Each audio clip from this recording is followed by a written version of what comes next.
Napul sa CCTV ang pananakit ni Leyte 4th District Representative Richard Gomez sa presidente ng Philippine Fencing Association. Binatukan na nga, pinagmumura pa raw ni Gomez ang naturang opisyal. Nasa frontline ng balitang yan si Ian Suyu.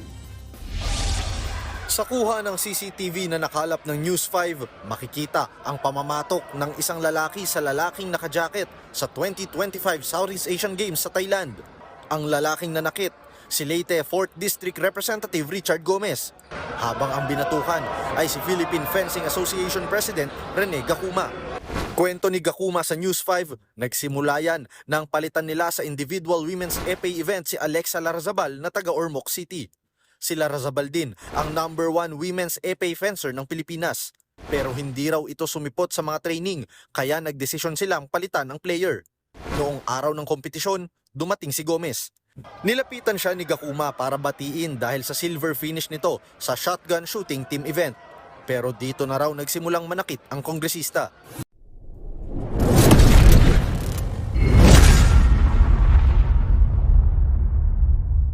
Good day po sa lahat, si Fiscal EJ po ito. May kumakalat ngayon na video at balita tungkol sa insidente sa SEA Games na kinasasangkutan ni Richard Gomez at ni Rene Gacuma, ang head ng Philippine Fencing Association. Marami ang nagsasabi, kasuhan na yan, physical injury yan, unjust fixation yan. But today, let's slow down and ask the correct legal question. May criminal liability ba si Richard Gomez under Philippine law? Let's discuss this calmly, legally, and without emotion. So, unang tanong muna tayo. Assuming to be true ang allegations, may krimen bang nagawa? Let's be clear. Assuming na totoo ang mga paratang na may pananakit, panunulak, o unwanted physical contact, under the revised penal code, pwedeng pumasok ang physical injuries, depending on the extent of the injury, or kahit na walang injury, pwedeng pumasok ang maltreatment. Or pwede rin unjust vexation kung may ginawa na nakairita, nakakainsulto o nakaabala without lawful purpose. So yes, on paper, may criminal acts na pwedeng pumasok. Pero, at ito ang malaking pero, committing a criminal act is one thing, having criminal jurisdiction over that criminal act is another. So ngayon, let's talk about the most misunderstood concept in criminal law discussions online. I'm talking about jurisdiction. Under Article 2 of the Revised Penal Code, malinaw ang rule. Penal laws of the Philippines are territorial. Ibig sabihin, our criminal laws apply only within Philippine territory. Kung saan nangyari ang krimen, doon dapat umiral ang criminal law.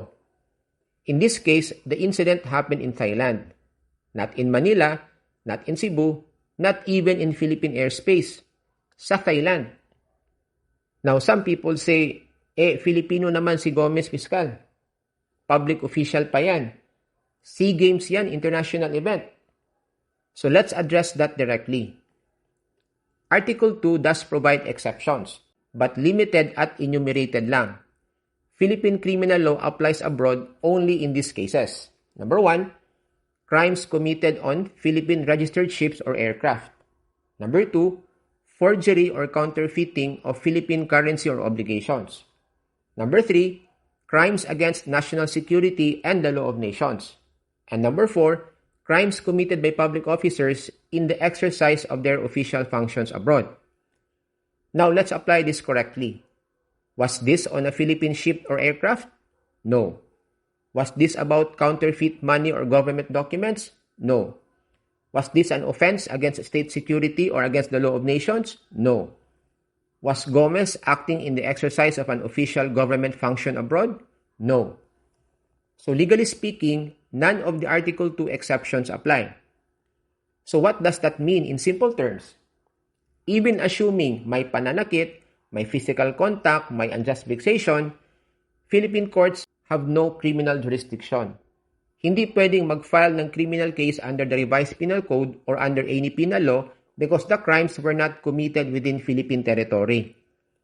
As I said, Philippine penal laws apply only if committed within Philippine territory, not unless it falls under any of the exceptions as I have mentioned earlier. So, Fiscal, where should criminal liability be pursued? If at all, the alleged victim can pursue his complaint under Thai law, before Thai authorities and according to Thailand's penal system. That is how criminal jurisdiction works. Hindi porket Filipino ang involved, automatic Philippine courts na agad. But wait, I have one important clarification. Criminal liability is not the same as ethical or administrative accountability.